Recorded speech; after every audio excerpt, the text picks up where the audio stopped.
Let's take a look at a key case within the law of tort.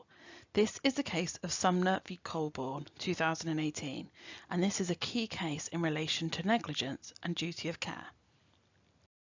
Let's take a look at the facts of this case.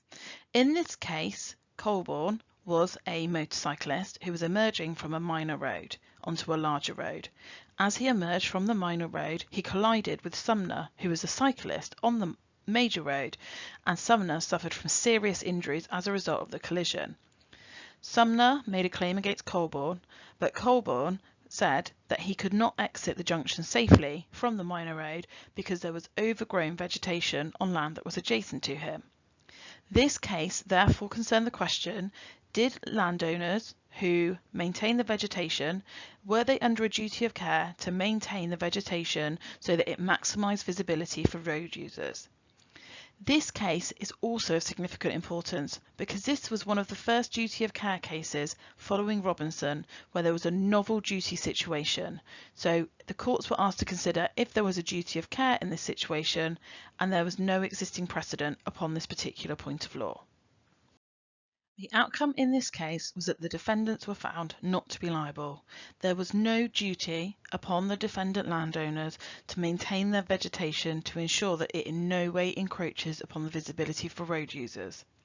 This was a very significant decision, and this is because, as there was no existing precedent on this particular issue, as a novel case, the principles in Robinson were used in order to establish a duty. It was held that in deciding and considering the arguments for and against whether there should be a duty of care, reasonableness should be considered.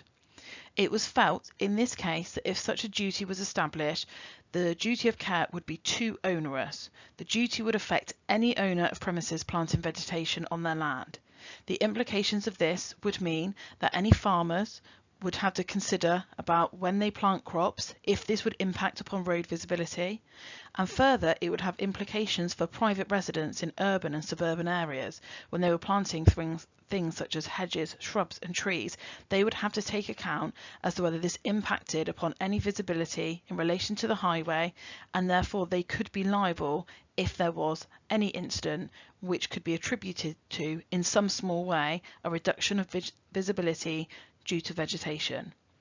It was also felt within the judgment that if there could be liability for reducing visibility because vegetation has not been properly maintained, this principle could have wider implications for other structures, such as when houses are built, thinking about how they impact upon the highway. They concluded that it would not be fair, just and reasonable to establish such a duty in this circumstance because it would be onerous and significant. It would have opened the floodgates to litigation, and the courts felt that the court should be slow to introduce duties of care which are too onerous.